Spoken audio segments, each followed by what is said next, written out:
환난과 핍박 중에도 환난과 핍박 중에도 성도는 신앙 지켰네. 이 신앙 생각할 때에 기쁨이 충만하도다. 성도의 신앙 따라서 죽도록 충성하겠네. 주의 매인 성도라. 양심은 자유 얻었네. 우리도 보람받으며 죽어도 영광 되도다. 성도의 신앙 따라서 죽도록 충성하겠네. 성도의 신앙 본받아. 원수도 사랑하겠네. 인자한 언어 행실로 이 신앙 전파하리라. 성도의 신앙 따라서 죽도록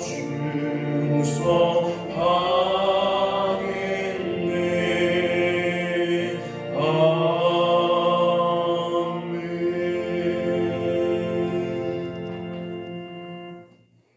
오늘 같이 하는 말씀 고린도전서 4장 9절부터 21절까지 고린도전서 4장 9절부터 21절까지 말씀 교독하겠습니다. 신약성경 267면입니다. 제가 먼저 9절 말씀 봉독하겠습니다. 내가 생각하건대 하나님이 사도인 우리를 죽이기로 작정된 자같이 끄트머리에 두셨음에 우리는 세계에 곧 천사와 사람에게 구경거리가 되었노라.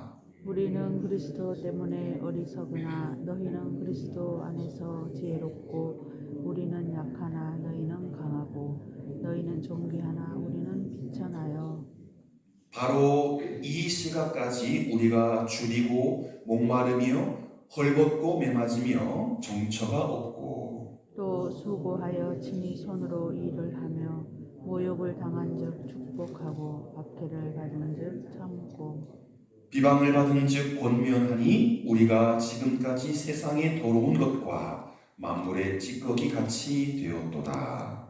내가 너희를 부끄럽게 하려고 이것을 쓰는 것이 아니라 오직 너희를 내 사랑하는 자녀같이 권하려 하는 것이라.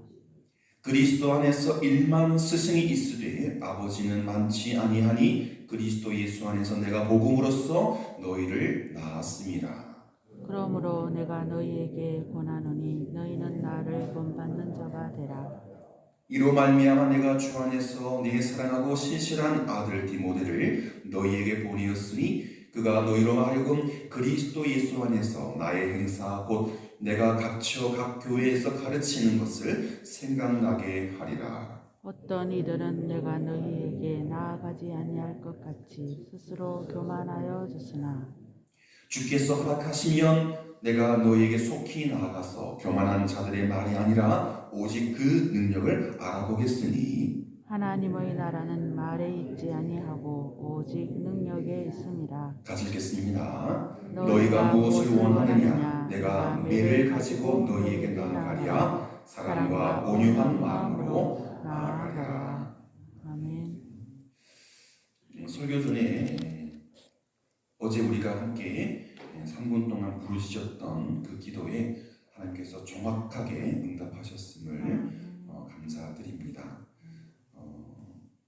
계속해서 마음을 우리 김 권사님 또 그 병원 수술방 그게 어저께 오전 계속해서 이렇게 6시 한 45분쯤 제가 전화를 드려서 권사님과 통화를 하고 또 기도를 하고 계속해서 오전 중에 생각을 이제 병원에 두고 있었습니다.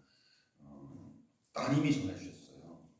아시는 한미연합의원에 다니시는 우리 따님께서 목사님 시술이 잘 됐고요.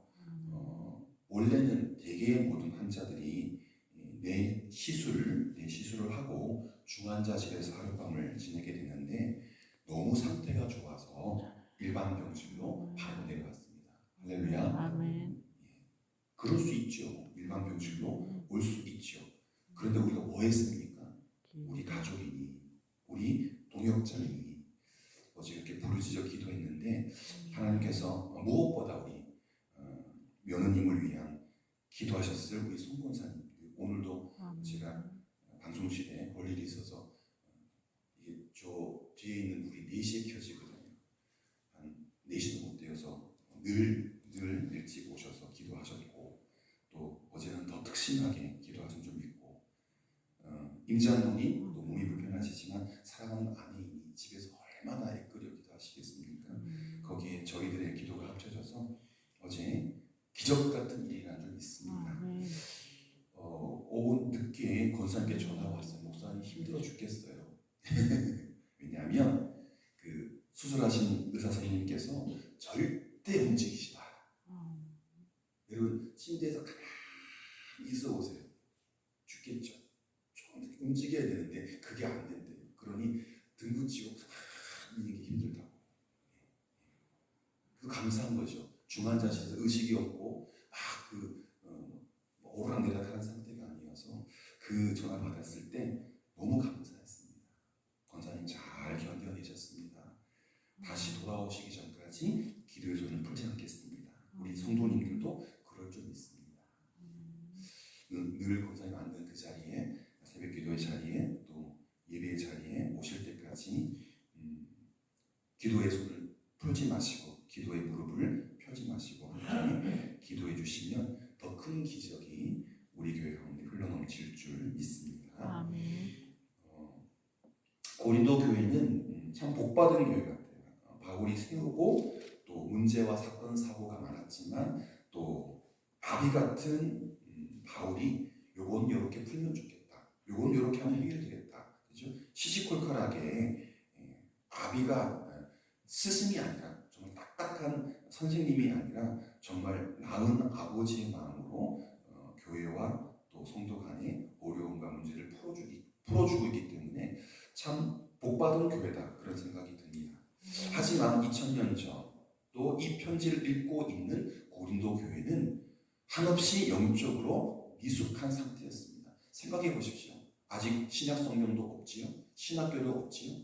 변변한 목회자도 없지요. 그리고 그들의 삶의 현장이 이방이고 유대교라든지 혹은 기독교라든지 아니면 메시아라든지 이런 것에 대해서 둔감했던 이방 교회이기 때문에 영적으로 미숙할 수밖에 없죠. 한국 교회가 100년 만에 성숙해졌다면 여기는 200년, 300년이 걸려요. 희락 철학과 많은 또 악한 풍습들이 영적인 토양을 이루기 때문에 성숙해지려면 많은 시간이 필요한데 아직 그런 시간이 흐르지 않았습니다. 그래서 고린도 교회 성도들은 영적으로 아주 매우 미숙한 상태였음에도 불구하고 오늘 보시면 조금 착각할 수 있는데요. 다 가진 것처럼, 다 큰 것처럼, 또 왕인 것처럼 그렇게 살아가고 있는데 세상의 모든 지혜를 다 가진 것처럼 착각해서 왕노릇하려고 했다. 아직 미숙한데 어린 나이인데 오늘 대통령 취임하지 않습니까? 엊그제 태어났는데 기저귀 차고 있는데 그 왕의 자리, 대통령 자리에 앉으려고 하는 것처럼 그런 미숙함이 고린도 교회에 또 그 교회를 구성하는 성도들에게 있었다는 거죠. 그래서 바울은 그와 대조되는 사역자들의 모습을 강조하면서 그리스도 안에서 자신과 그들의 관계가 어떠해야 하는지 자세히 설명해 주었습니다. 9절부터 13절을 보시면 가장 약한 자들 우리에 대해서 이야기해요. 가장 약하고 또 아직 자라지 못한 우리에 대해서. 바울은 고린도 교회 성도들이 갖고 있던 태도와 바울 자신의 모습을 비교해서 설명하고 있습니다. 여러분 9절과 13절에 보시면 바울이 자신을 어떻게 이야기하고 있는가? 사람들의 구경거리가 되었다. 구경거리가 되었다. 좋은 의미입니까? 나쁜 의미입니까? 구경거리. 좀 부정적인 의미죠. 13절에 세상에 더러운 것 그리고 만물의 찌꺼기 같이 되었다. 복음을 이야기하니까 사람들이 저 사람 봐라. 쓰레기 같은 소리를 하고 있네. 여러분 히랍 사람들, 지금 예를 들어 미국 사람들의 고상이 미국 사람들이 신을 믿는데 예를 들어 작은 나라에서 가서 우리 작은 나라의 신 믿으십시오 라고 하면 믿겠습니까? 최고의 나라에서 최고의 신을 섬긴다라고 착각하기 때문에. 그러니 바울이 큰 소리를 떠들면 떠들수록 많은 사람들의 구경거리가 되고 세상에 더러운 것, 만물의 찌꺼기 같은 존재로 천신하는 것입니다. 그런데 고린도 교회 성도들은 스스로 지혜롭다고 여기고 강하다고 생각하면서 존귀한 자처럼 여겨지기를 원했습니다. 고린도 교회 성도들 중에 자랑할 것이 있는 사람이 한 사람 있다고 했습니까? 한 사람이라도. 고린도 교회 100사람이 있으면 정말 한두 사람 찔끔찔끔 자랑스러운 것이 조금 있는 사람이 있을지 모르겠지만 저희 교회처럼 변변한 사람이 별로 없었어요. 톡 까놓고 뭔가 이렇게 세상 속에 우리 이런 교회예요 자랑합니다라고 할 수 있는 게 거의 없는 교회였어요. 그럼에도 불구하고 스스로 지혜롭다, 스스로 강하다, 스스로 존귀한 자다 착각에 빠졌던 것입니다. 또 그 모든 것 지혜롭게 된 것, 강하게 된 것, 존귀하게 된 것 이것이 자기들의 노력으로 얻은 것처럼 허탄하게 자랑했습니다. 여러분 어린아이가 나 다쳤어? 나 아빠 될 거야? 엄마 될 거야? 말이 되지 않지 않습니까? 기저귀 차고 있는데 결혼한대, 애를 갖는데 이 말도 안 되죠. 애가 애 키우면 난리 나죠. 자기의 노력으로 얻은 것처럼 자랑했습니다. 바울은 복음을 위해서 굶주림과 박해에 시달렸고 모욕과 비방을 당하면서 끝까지 죽음을 섬겼습니다. 그러나 고린도 교회 성도는 자신을 쳐서 그리스도께 복종시키지 않았기 때문에 교회가 엉망인 거예요. 서로 다투고 분쟁하고 시기하고 질투한 것입니다. 겸손해지고 나의 모든 것 주님께서 주신 것이다 해야 되는데 내가 잘나서 내가 열심히 공부해서 지혜롭게 되었고 내가 운동을 열심히 해서 강화가 되었고 내가 한 계단 한 계단 밟고 올라가서 존귀한 자가 되었다. 지혜롭지도 않고 강하지도 않고 존귀한 자가 되지도 않았는데 그렇게 착각하면서 다 나 때문이야. 나 때문이야. 난 이렇게 될 사람이었어. 그런 착각 때문에 서로 싸우고 시기하고 질투하는 것입니다. 여러분 지혜, 강함, 존귀함 이것이 그리스도 안에서 우리에게 주어짐은 분명하지 않습니까? 여러분 지혜롭습니까? 강해졌습니까? 존귀해졌습니까? 그게 나 때문입니까? 여러분 때문입니까? 아니잖아요. 하나님께서 주신 것이잖아요. 그러면 감사할 줄 알아요. 주님 때문에 지혜로워졌습니다. 주님 때문에 강해졌습니다. 주님 때문에 존귀해졌습니다. 우리는 아직 주님이 보여주시는 삶의 목적지를 향해 한참 걸어가야 할 사람들입니다. 그러니 다 이뤘다, 내가 이뤘다 착각하지 마시기를 바랍니다. 14절부터 17절에 보시면 위대한 선포가 나옵니다. 너희는 나를 따르라. 감히 제가 이 선포를 할 수 있는 목회자가 되었으면 좋겠어요. 발산교회 성도 여러분, 보이지 않는 바울 선생님, 보이지 않는 예수님 따라가지 마시고 애쓰는 그리스도의 종이 되게 애쓰는 저를 제 등만 따라오십시오. 그러면 제가 정말 훌륭한 성도 만들어 드릴게요. 제가 산 증인입니다. 한번 얘기하지 않습니까? 제가 아버지의 등짝만 보고 어머니의 등짝 보고 그냥 아장아장 걸어왔는데 여기까지 왔다. 발산까지 왔다. 아버지의 등짝만 보고. 사도 바울은 마치 아버지가 자녀들을 훈계하는 것처럼 고린도 교회 성도들을 권면했습니다. 14절에 나와 있죠. 아버지가 아비의 내가 낳았어. 아버지 날 낳으시고 어머니 날 키우셨네. 아버지와 스승은요, 자녀 또는 제자를 키우려는 목적에서는 똑같지만 아버지와 스승이 자녀나 제자를 키우는 태도는 상당히 다릅니다. 물론 아버지도 매를 들죠. 선생님도 매를 들죠. 그런데 매를 칠 때 저도 고등학교 때인가요? 실수했어요. 옆에 친구가 휘바람을 부는데 못 부는 거 호 하는데 근데 수업 중인데 모르고 제가 아이 바보야 그거 그냥 후 하고 휘바람을 불렀는데 수업 중이었어요. 누구야? 나와! 네. 휘바람 분다고. 그리고 상황을 묻지도 않고 들고 있던 스틱 갖고 때리시는데 분에 겨우시니까요. 제 가슴을 앞발로 빡 차더라고요. 근데 놀랐어요. 매를 맞을 때는 제가 실수해가지고 휘바람 한 번 분 게 실수였지만 이 발로 제 가슴을 찰 때는 아 이건 선생님의 분이구나. 물론 제가 잘못했지만 아 이건 너무하다. 뒤로 나가 떨어지면서 정말 지금 같은 바로 전화했죠. 우리 선생님이 저를 때리신다고. 뭐 그때는 당연히 맞는 게 당연했으니까 좀 과하다고 생각했어요. 스승도 사람인지라 학생이 그 상황은 모르고 너무 과격하게 매를 댈 때가 있지 않습니까? 그런데 정말 아버지는 그렇지 않죠. 막 가슴이 터져나가도 내 자식이니까. 저도 매를 들어봤지만 아이들의 종아리에 피멍이 들면 제 가슴은 갈갈이 찢어집니다. 돌아앉아가지고 웁니다. 때려놓고 더 울어요. 아버지와 스승이 좀 다른 것 같아요. 아버지에 비해서 스승에 비해서 스승과 비교하는 아버지는 자녀의 총체적이며 동서남북 머리끝부터 발끝까지 또 보이지 않는 그 마음까지 헤아리면서 사랑하는 마음으로 돌보지 않습니까? 그리고 아버지는 끝까지 포기하지 않고 책임지려고 합니다.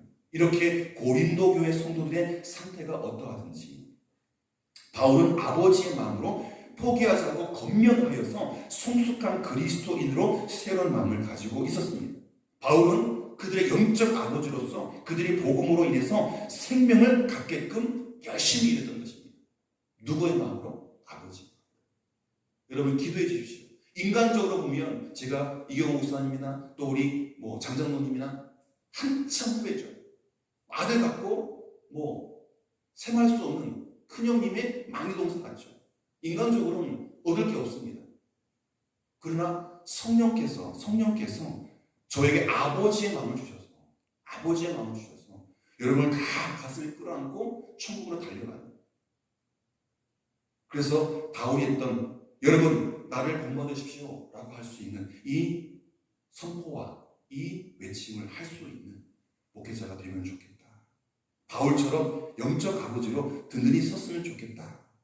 그런 마음이 있습니다. 여러분 그런 목회자가 되도록 여러분 저를 위해서 기도해 주시면 좋겠습니다.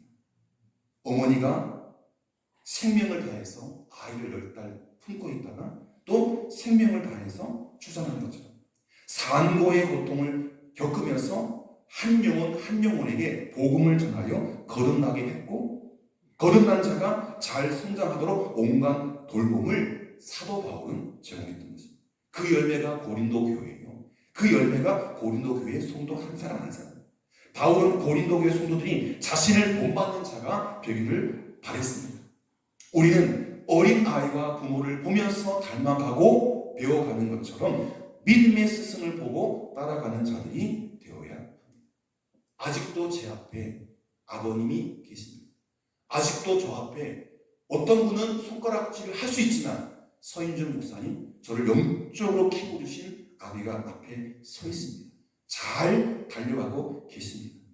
저는 주님을 만나지 못했지만 우리 아버지를 통해서 저를 키우신 한 목사님을 통해서 주님의 십자가를 보았고 구멍난 손바닥을 보았고 구멍난 발을 보았습니다.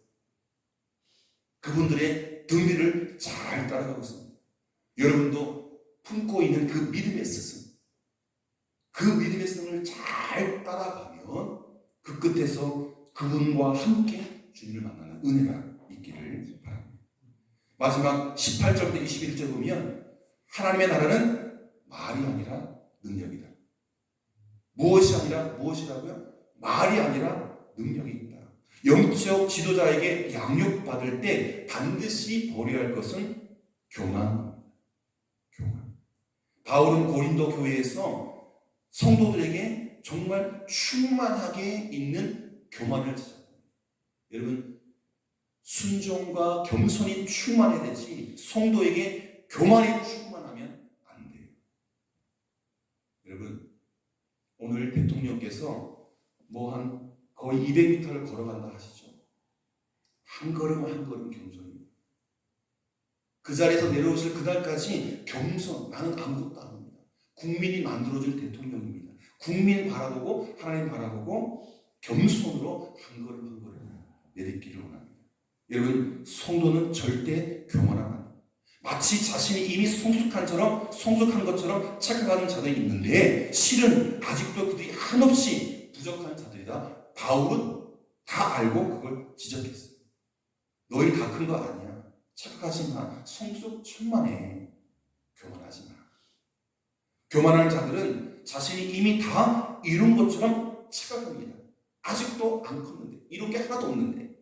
그러나 하나님의 나라는 말에 있지 않고 내가 다 컸다, 내가 다 이뤘다, 그 말에 있지 않고 오직 능력이 있습니다. 이것은 삶에서 영적 능력이 나타나는지를 보고 그 영적 성숙도를 판단하는 것입니다. 내가 목사야, 그 말이 목사를 증명한 것이 아니라 삶의 자리에서 목사님 다움이 나타나면, 제가 그랬다 그랬잖아요. 대학교 3학년 나이에 가서 섬겼던 그 교회, 지금 목사님이 계신데 불이 났어요. 목사님은 도망가시고 사모님과 함께, 한 집사가 교회 꼭대기 와서 불이 자기 마을로 오는지 교회로 오는지 지키다가 다행히 비껴가고 분란이 나서 그 도망갔던 목사님 그 교회를 지키고 있고, 또 불편하게 만든 집사는 쫓겨나고. 누가 진짜 주의 종입니까? 누가 진짜 주의 종입니까?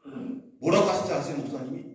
이 건물은 교회가 아니다. 성도가 교회지 않느냐? 라고 해서 자기를 핑계대는 거예요. 도망갔다가 다 불 꺼지고 와서, 다 수습되고 나서 부끄럽게 와서 돌아가는 말이 이상해지니까.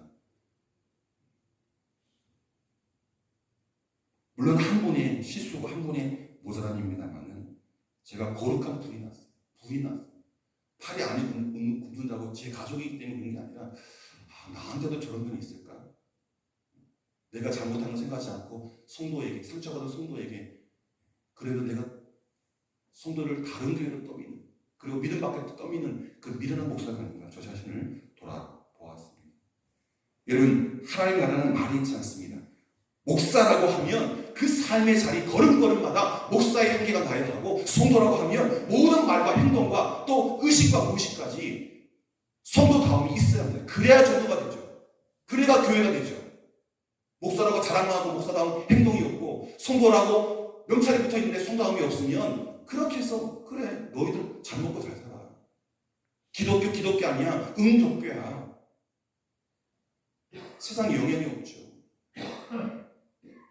여러분, 하나님의 능력이란 온유하고 겸손하며 고난과 박해 속에서도 능히 이기는 신앙입니다. 우리가 따라야 할 본은요, 세상에서 소위 잘 나가는 사람들 아닙니다. 비록 사람들이 멸시받더라도 그 삶에서 하나님의 능력을 드러내는, 우리 교회 이름처럼 하나님의 향기를 한없이 뿜어내는 그런 성숙한 신앙인들이 우리가 본받아야 할 샘플인 것입니다. 대통령 아니에요. 복음 위에서 죽었던 그 사람입니다. 제가 울릉도에서 뼈 문다 그랬죠. 울릉도에 그런 목사가 계셨어요. 일제시대 때 육지에서 힘드니까 처음으로 목사님 오셨습니다. 주낙선 목사님. 북면 쪽에서 연합 당회를 이끌고 회의 때문에 회의하시고 당회가 끝나셔서 지금처럼 휴대폰이 있었으면 일기예보를 볼 수 있으면 안 넘어왔죠. 산을 넘어오시다가 폭설이 내려서 목사님과 따르는 두 영순이 다 죽었습니다. 얼어 죽으셨어요. 눈에 숨겨져. 저는 울릉도에 새로운 역사를 쓰고 싶었습니다. 그분처럼 울릉도를 위해서, 제 교회만이 아니라 울릉도를 위해서 정말 힘있게 살다가 주님 주신다면 그 순교의 복을 누리고 싶었어요. 그래서 제가 그렇게, 여러분 이유는 모르겠지만 뼈분다는 말을 했어요. 그리고 8년 동안 그렇게 살았습니다. 하나님의 능력, 온유하고 겸손하며 고난과 박해 속에서도 그것을 능히 돌파할 수 있는, 그것을 능히 이길 수 있는 신앙인 것입니다. 성숙한 신앙인들을 여러분 본받아 따라가십시오. 저도 여러분도 모두 이미 모든 것을 갖춘 것처럼 교만할 것이 아니라 아직 다 갖추지 못한 것을 인정하면서 한없이 겸손해야 합니다. 푯대를 향해서 다름질을 하는 사람으로서 하나님 앞에 항상 겸손하시기 바랍니다. 오늘도 겸손, 내일도 겸손.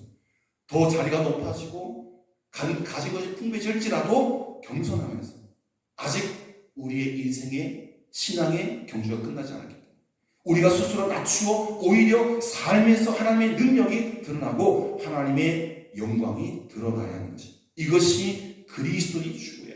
이것이 목사가 살아가야 할, 성도가 살아가야 할 복된 삶인 줄 믿습니다. 기도하겠습니다. 주님, 비록 사명의 길이 험하고 또 그 길에 고난이 많을지라도 주님과 함께 걷는 걸음을 절대로 한순간도 멈추지 않게 하여 주옵소서. 수치와 모욕 속에서도 완전한 사랑으로 주님이 이루신 구원의 십자가를 저희들의 삶에 선명히 새기고 그 십자가를 사랑하며 그 십자가를 따르는 주의 종들에게 인도하여 주옵소서. 주님을 본받아 또 다른 이들에게 본이 되는 인생을 살아가기에 부족함 없도록 성령님 우리를 이끌어 주옵소서. 우리를 사용하여 주시옵소서. 예수님의 이름으로 기도드립니다.